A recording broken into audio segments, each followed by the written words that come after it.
Là, je trouve que c'est personnel. Peut-être que dans une vie antérieure, il y avait un conflit. Parce que là, je ne sais pas pourquoi ça revient toujours à mon niveau. D'accord? Si vous êtes quelqu'un qu'on arrive à captiver, vous allez être très choqué au cours de votre existence sur cette terre. Parce que vous ne savez même pas à quel niveau il y a des choses qui existent et qui peuvent être extrêmement surprenantes. Si vous êtes une personne qu'on arrive à captiver par les dons, vous allez vous perdre. Donc j'aimerais que ce live-là serve de leçon pour les personnes qui sont là et que ça puisse vous éduquer sur certains points que vous devez regarder quand vous vous tournez vers des personnes ou autre chose. Actuellement sur la terre, vous devez comprendre que ce n'est pas parce que nous sommes sur terre et que quelqu'un dit qu'il est de Dieu qu'il est vraiment de Dieu. Vous n'avez aucune preuve de ça. Même moi qui suis en train de parler comme je suis en train de parler et qui suis en train de venir dénoncer cette situation, rien ne garantit par ma dénonciation que je suis une bonne personne. Rien ne garantit de par ma dénonciation que je suis une bonne thérapeute, une bonne spiritualiste ou que même la doctrine que je crois ou auquel je m'applique, est la bonne. Il n'y a aucune garantie de ça. La seule garantie qui existe, c'est ce en quoi vous croyez et ce que vous pratiquez dans votre quotidien. C'est pour ça que moi, j'appelle beaucoup à l'autonomie parce que j'estime que chacun doit se développer par lui-même et trouver sa propre vérité. Ma vérité ne peut pas être ta vérité à 100%. C'est impossible. Ma vérité, elle est basée sur mon expérience, sur mon expression, sur ma mission de vie, sur ce que j'ai à accomplir en tant que personne sur cette terre. Alors oui, je peux t'inspirer les grands principes, les grandes lois universelles de la vie et te rappeler de par mon expérience de quelle manière j'expérimente ces choses-là, mais je ne peux pas prendre mon histoire et l'utiliser comme étant agent comptant pour tout le monde en fait, parce que tu n'es pas tout le monde, je ne suis pas tout le monde. Et je trouve que c'est très important que les gens se rendent compte de ça, parce qu'en fait, il y a aujourd'hui une forme de fascination pour les guidants spirituels, il y a une forme de fascination pour la voyance, toutes ces choses-là. Il y a une forme de fascination pour les guérisons, toutes ces choses-là. C'est très intéressant. La purification est très importante. Je n'en disconviens pas. Mais vous devez savoir en fait que dans toute chose existe sa polarité.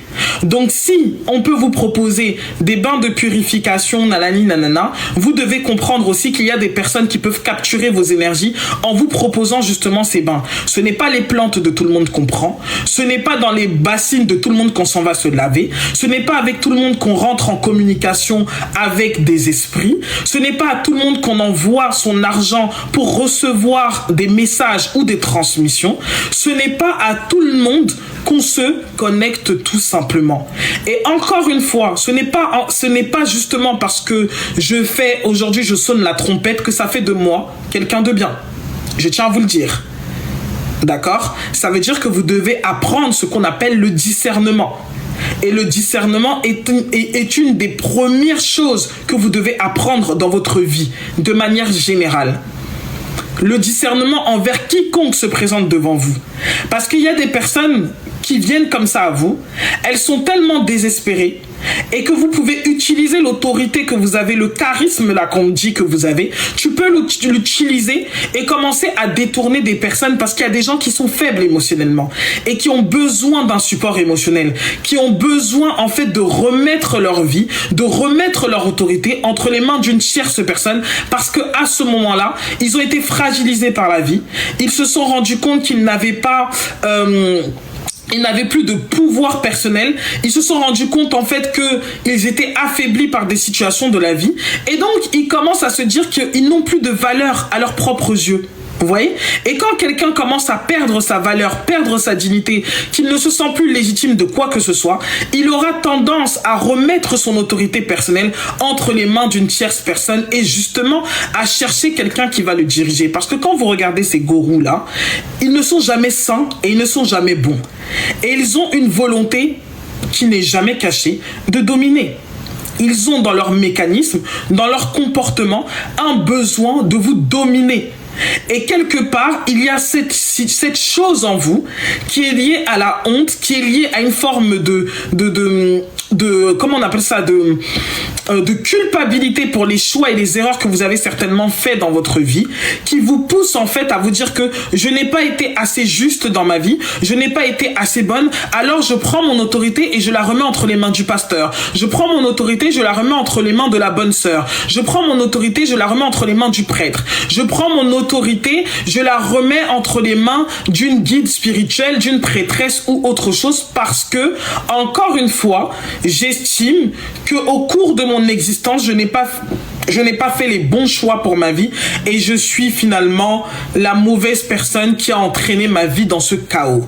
Et ensuite, ces personnes-là vont utiliser vos erreurs, vont utiliser les choses que vous avez fait, vont vous pointer du doigt, vont continuer en fait ce truc-là de dire oui, tu n'as pas fait ce qu'il fallait, regarde-toi, tu es comme ci, tu es comme ça, à taper en fait, jouer le père fouettard ou la mère fouettard. Et en fait là, vous allez vous retrouver dans une position où ça va encore nourrir davantage cette honte que vous ressentez déjà au fond de vous, ou cette culpabilité qui est liée à votre existence, qui est déjà ressentie.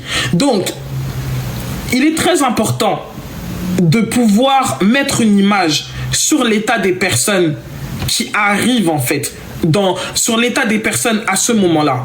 Vous êtes affaibli. Et je tiens à le préciser parce que, en fait, quand on a été manipulé, quand on sent qu'on a été manipulé, on a généralement honte. Et le but de mon live aujourd'hui, continuez à tapoter le direct s'il vous plaît, on va forcer jusqu'à ça va arriver là où ça va arriver. Tapotez un maximum le direct, parce que ce que je dis là, c'est important. Il y a vraiment trop de dérives spirituelles. Et je peux vous dire que les dérives dans le plan spirituel sont pires que les dérives religieuses. C'est pire que les dérives religieuses. Parce que au moins, comme je vous ai dit, les dérives religieuses, au moins sur le plan religieux, il y a des formes que vous pouvez voir.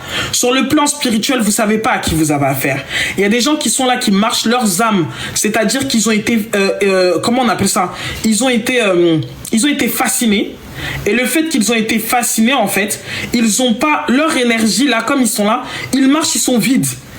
Et peut-être même que c'est pas dans cette vie qu'ils vont revenir à eux-mêmes. Ils ont été capturés. Donc vous devez vraiment comprendre que le monde dans lequel nous sommes, les gens n'en ont pas toujours affaire à votre argent. Les gens n'en ont pas toujours affaire à votre statut. Parfois, ce qui importe les gens, c'est ce que vous représentez d'un point de vue spirituel. Le danger, c'est quand vous commencez à être captivé, à écouter. C'est comme si on mettait le miel dans votre oreille. Et ce miel-là, vous ne vous en rendez pas compte, vous commencez à donner votre attention. Et comme vous commencez à donner votre attention, ça veut dire que vous commencez à donner votre consentement. Et comme vous commencez à donner votre consentement, vos barrières s'effondrent complètement sur le plan énergétique. Il y a des gens qui me contactent en message et qui me disent « Bonjour princesse, j'ai rêvé de ça. » Ou « Oui, voici, j'ai des messages pour vous, telle personne, nanani, dans votre famille. » Plusieurs fois, on m'a contacté pour me dire des choses que je vivais là. Parfois même, c'était des gens qui venaient des États-Unis qui me contactaient. Si tu t'as amusé à dire poursuis le message, ça va te louper, hein? Tu établis un lien. Tu établis un lien. Je tiens à vous le préciser pour les gens qui sont friands de savoir l'avenir. Moi-même qui suis là, je lis, non.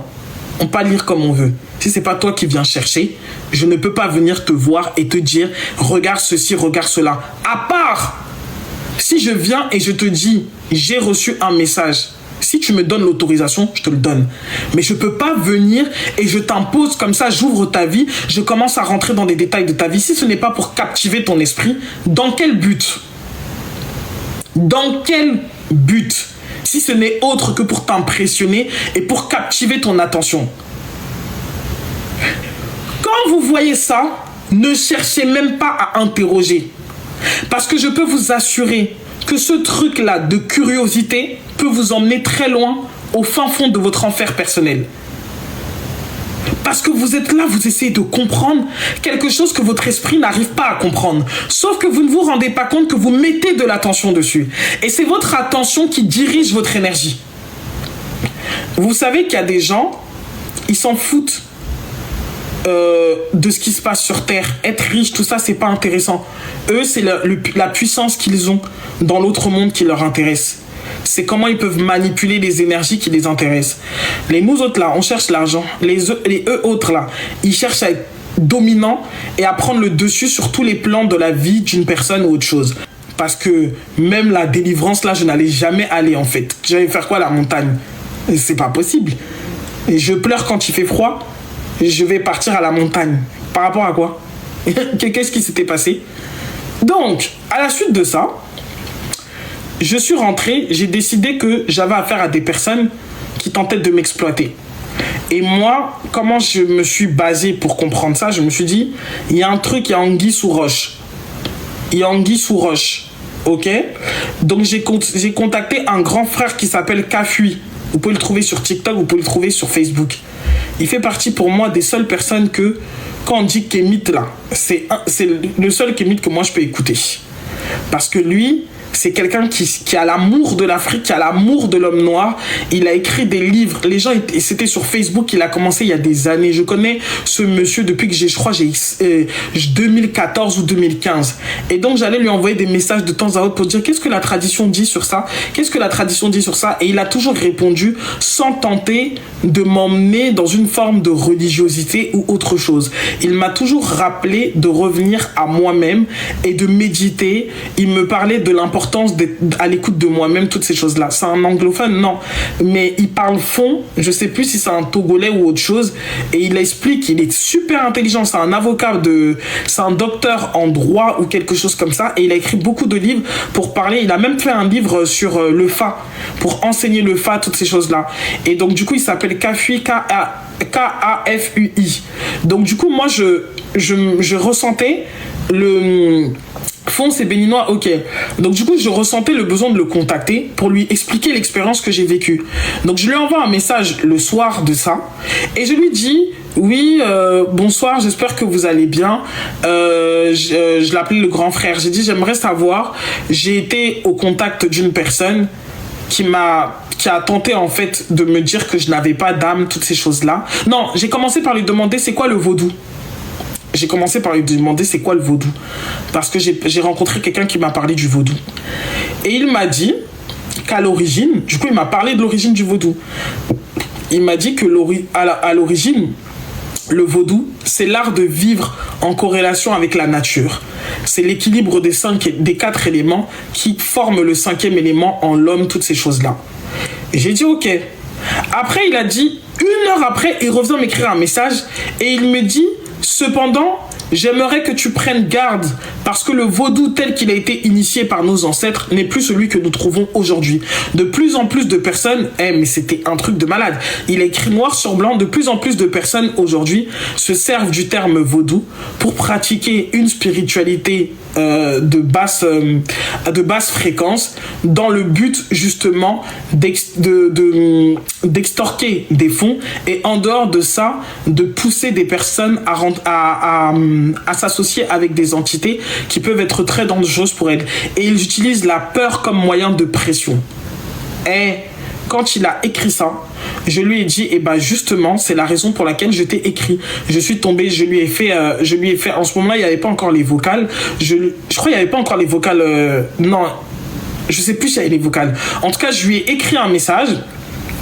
Je lui ai écrit un message lui expliquant l'expérience que j'ai vécue et à la suite de ça, il m'a tout simplement mis en garde et il m'a dit que ce n'est pas possible et que oui, qu'il peut être possible dans la tradition de faire des libérations, des bains de purification, toutes ces choses-là, mais ça ne peut pas atteindre ce niveau-là, ça ne peut pas atteindre ce degré-là et même sur un point de vue financier, c'est souvent des sommes en fait qui peuvent être accessibles aux gens, toutes ces choses. En gros, il m'a dit c'est de l'arnaque. Maintenant, vous savez, les gens se disent que comme c'est la spiritualité, on n'ose pas se poser des questions. Quelqu'un est complètement négligé, mais on va se dire que non, c'est normal. Ce n'est pas au moine qu'on reconnaît son vêtement, mais pourtant, c'est quand on voit le vêtement du moine qu'on sait qu'il est moine. Donc, à un moment donné,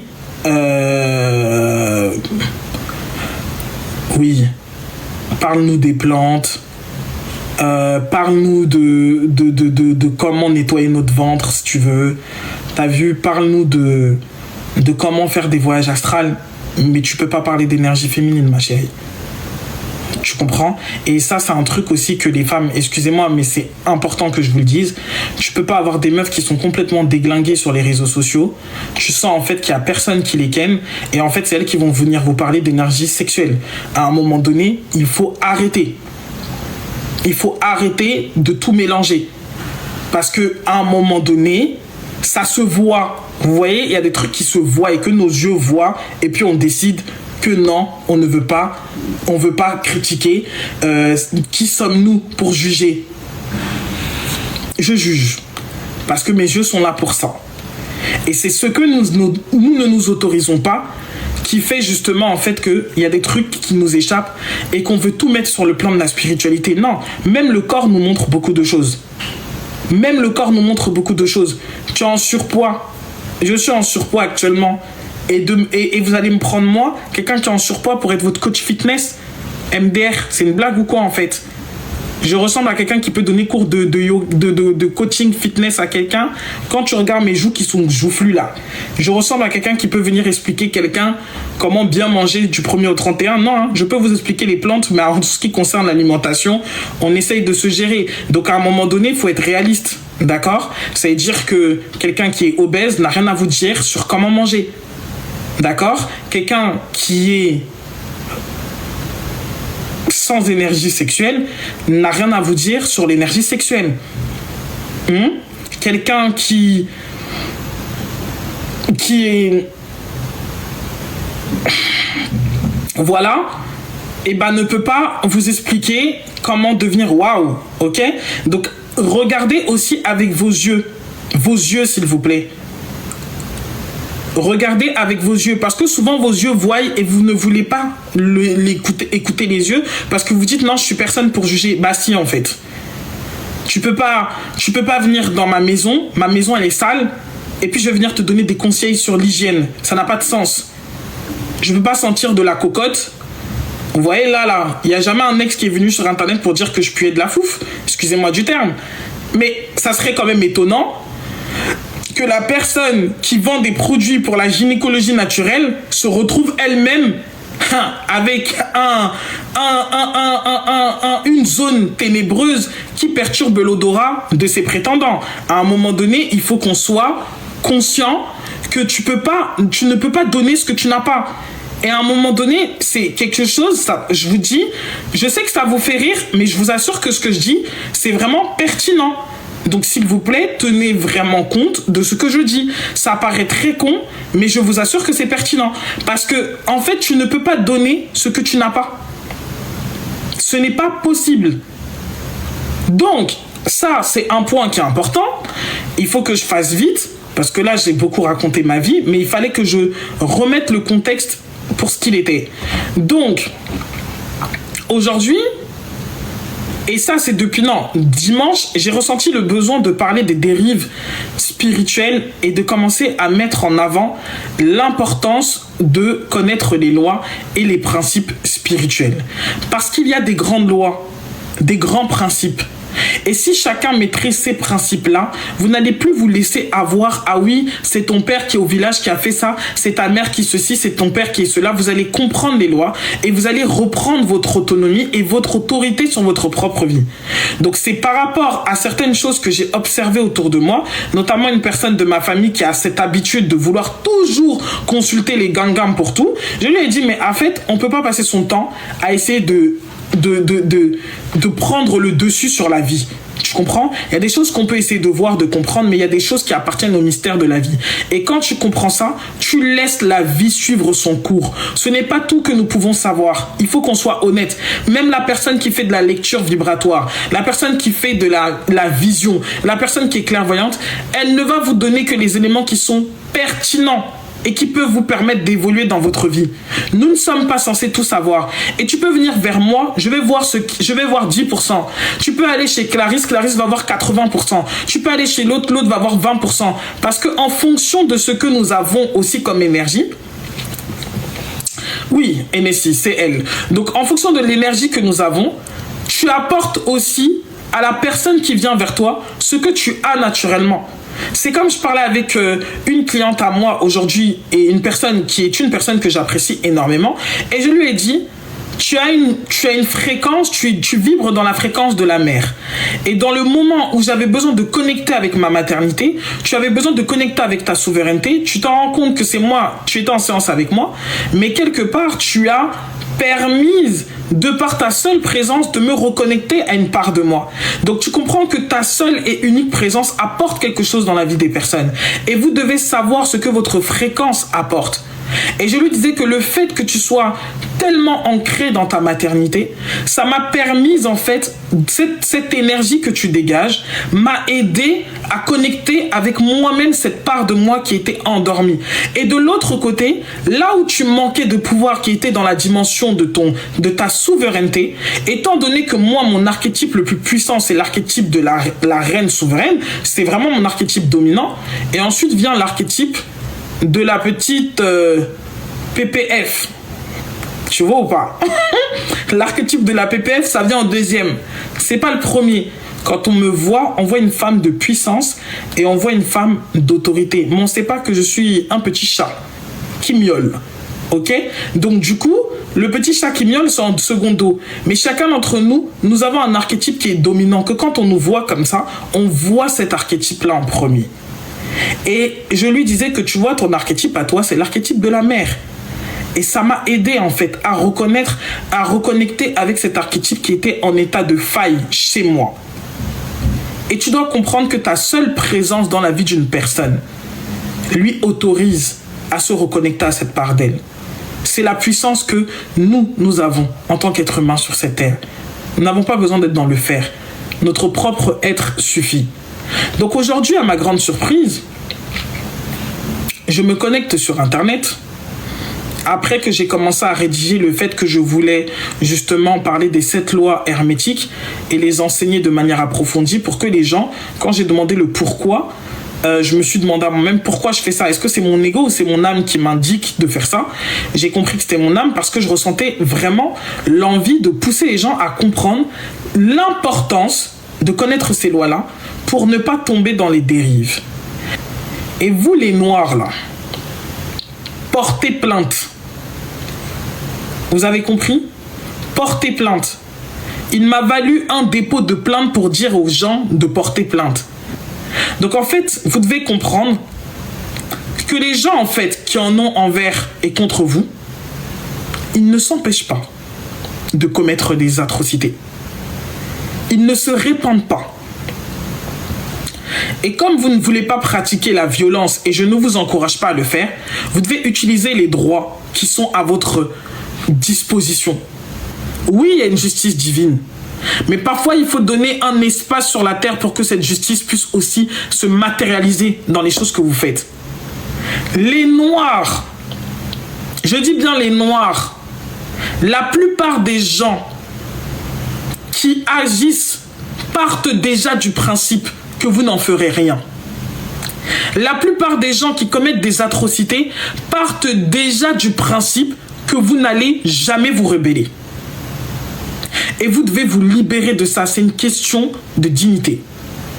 Posez un acte, même s'il vous paraît mineur.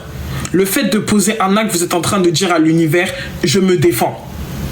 Et les Noirs, vous devez apprendre à vous défendre. Vous devez apprendre à vous défendre. Pas toujours d'être dans la réaction. Apprenez à vous défendre avec les armes qui sont disponibles pour vous. Parce que c'est bien beau, on va faire un live et tout, hein. Ça va simplement sonner l'alarme. Mais à un moment donné, vous ne devez pas simplement vous arrêter à dire que les gens sont fous. Vous devez rendre à la hauteur de ce qu'ils vous ont causé comme drame. Et rendre à la hauteur de ce qu'ils vous ont causé, c'est prendre des procédures, mettre des procédures en place. On peut comprendre qu'il y ait des dérives, des petites choses de temps à autre. Oui, ceci, cela. Oui, tout le monde en fait dans son business peut être traversé par des problèmes. Là, on ne parle pas de quelqu'un qui a des problèmes. On parle de quelqu'un qui a créé tout un système. C'est une organisation. D'accord? C'est une arnaque en bande organisée. Et ils sont plusieurs dedans. Et toutes les personnes qui font partie de ça, vous devez les mettre sur la place publique. Vous devez les dénoncer. de sorte à ce que ça soit public et que les gens en entendent parler. Donc, et vous allez faire des vidéos. Vous n'allez pas seulement vous arrêter à dénoncer, vous allez vous faire aider, vous allez vous faire accompagner, vous allez vous faire soutenir, vous allez prendre des psychologues si c'est nécessaire. En fait, vous êtes dans un pays où vous avez même le droit d'être accompagné gratuitement dans ce genre de choses. Ne renoncez pas à vos droits. Renoncer à vos droits, c'est dire j'accepte. Je suis d'accord avec ce qu'on m'a fait. Non. Vous tenant dans la culpabilité, vous allez attirer des entités qui vous feront vous sentir davantage coupable. Vous tenant dans la honte, vous allez attirer des entités qui vous feront vous sentir davantage dans la honte. C'est pour ça que la première de toutes les initiations commence par la maîtrise de son corps. La deuxième des initiations commence par la maîtrise émotionnelle. Celui qui n'a pas la maîtrise de son corps, qui ne peut pas se regarder et se comprendre et s'observer et être capable de voir ses propres mécanismes et se rendre compte de ce qu'il fait, c'est quelqu'un qui ne devrait jamais avoir accès de toute sa vie à une quelconque initiation qui pousse à ouvrir les capacités extrasensorielles. Je tiens à préciser ça. Les gens pensent qu'ils sont en train de vous aider en vous faisant connaître trop de choses. Ils sont en train de vous tuer à petit feu. Les gens font plein de voyages, mais leur vie est complètement un échec. Vous faites beaucoup d'expériences spirituelles, mais quand vous regardez votre quotidien ne reflète pas la grandeur. Le Dieu que vous pensez prier, ou du moins la source, c'est premièrement, elle se manifeste dans votre quotidien. Vous avez compris? La vie que vous voyez circule sur tous les plans, jusqu'au plan de l'incarnation. Donc si vous rentrez dans une initiation qui vous déconnecte de votre incarnation, qui vous fait croire complètement et constamment que les choses de la terre ne sont pas importantes, vendez vos biens, arrêtez tout ce que vous faites, ne soyez plus utile, ne travaillez plus, laissez tout ce que vous avez à faire, consacrez-vous simplement à la spiritualité, cette personne est en train de vous détruire. Elle est en train de détruire votre ego, qui est votre porte et qui protège le reste. Vous voyez, l'ego, c'est comme la peau. Elle est en train de détruire votre ego. Quand vous n'aurez plus d'ego, vous serez comme une épave et comme on appelle ça, un essuie-tout qu'on pourra mettre où on veut. Je tiens à le clamer haut et fort. Si une seule spiritualité, c'est-à-dire que si un seul courant spirituel, si vos gourous, si vos maîtres, je reconnais la maîtrise, je reconnais la prêtrise, je reconnais le pastorat, tout ce que vous voyez, tout ça là, c'est des prêtres. Vous avez compris? Peu importe dans quel domaine chacun se trouve. Il y en a qui opèrent dans le domaine religieux, d'autres qui opèrent dans d'autres domaines. Au final, en fonction de son niveau de conscience, nous opérons toujours à la même place. Vous voyez le pasteur qui parle de spiritualité, toutes ces choses-là, il était déjà un pasteur sur le plan de l'église. Maintenant qu'il commence à aller vers la spiritualité, toutes ces choses-là, il parle d'ésotérisme en pleine église. Une chose qui n'aurait pu jamais arriver dans une autre époque. Vous avez compris? Et il parle d'ésotérisme. Ça veut dire que s'il enlève son petit truc de pastorat et qu'il se présente comme un maître, on saura que ce monsieur-là, c'est un initié. C'est un très grand initié. Vous voyez ou pas? Et le fait justement que ça soit un initié, c'est simplement parce qu'il continue à être dans le mouvement de Jésus, qui continue ce mouvement-là pour ne pas choquer les gens. Et pour que ça passe tout simplement mieux dans l'oreille de ses auditeurs. Mais si vous enlevez le terme de Jésus et que vous regardez les choses pour ce qu'il est en train d'expliquer, c'est ce qu'on appelle être passé par une initiation. You listen to me? Ça veut donc dire que qu'il soit à l'église, qu'il soit dans un culte satanique, qu'il soit en islam, qu'il soit chez les bouddhistes, il aurait toujours occupé une fonction comme celle qu'il occupe. Parce que c'est dans son aura d'être quelqu'un qui est devant et qui guide. Donc je veux vous faire comprendre que ce que je vous explique là est universel. Ce n'est pas une question de courant spirituel ou de courant religieux. Parce qu'il y a des gens qui se sont éveillés en conscience en étant dans des religions dites importées, mieux que ceux qui sont dans des ouvertures spirituelles ou qui sont dans des traditions ou je ne sais quoi. Même la tradition peut vous enfermer. Même la tradition peut être une occasion de chute pour vous. La spiritualité peut être une occasion de chute beaucoup plus grande pour vous que votre propre religion d'origine. Et je vous parle en tant que quelqu'un qui n'est pas religieuse. Il faut que vous arrêtiez de tout voir de manière compartimentée. Arrêtez de voir le monde de manière compartimentée. Je peux prendre la même Bible là et vous transmettre le même enseignement que je vous transmets sous couvert Jésus. Si je m'en vais m'asseoir et maîtriser l'islam, je vais prendre le même Coran là et refaire la même chose. Quoi qu'il en soit, le message sera toujours le même. Il aura simplement un fond sonore qui sera différent en fonction de là où je me trouve et à qui je suis en train de parler. Maintenant, ceux qui atteignent un certain niveau, ils arrivent à un stade où ils commencent en fait à se dissocier des dogmes et ils parlent en tant que la référence, en tant que la source, toutes ces choses-là. Mais quoi qu'il en soit, c'est du même esprit dont il s'agit. Quelqu'un n'est pas leader chez les chrétiens et ensuite dès qu'il sort du christianisme, il est comment on appelle ça, il est moins leader. Ça n'existe pas en fait. Ce n'est pas le christianisme ou la religion qui donne le leadership à une personne. Le leadership, c'est quelque chose qui est propre à chacun d'entre nous. L'aura que vous avez, elle est propre à vous. Et cette aura se manifestera dans n'importe quel endroit. C'est pour ça que vous trouvez des personnes qui arrivent à guérir même étant au milieu des sataniques. C'est pour ça que vous allez voir des personnes qui ont été abusées. Elles vont vous dire, je ne comprends pas. Tu ne peux que voir des miracles, ma chérie, parce que à la base, tu es une personne miraculeuse. Tu comprends? C'est-à-dire que naturellement, tu as déjà un don, tu as déjà un talent, tu as déjà un pouvoir qui est déjà là et qui a été ordonné par les forces cosmiques, par le divin. Ce n'est pas un homme qui vous donne des dons.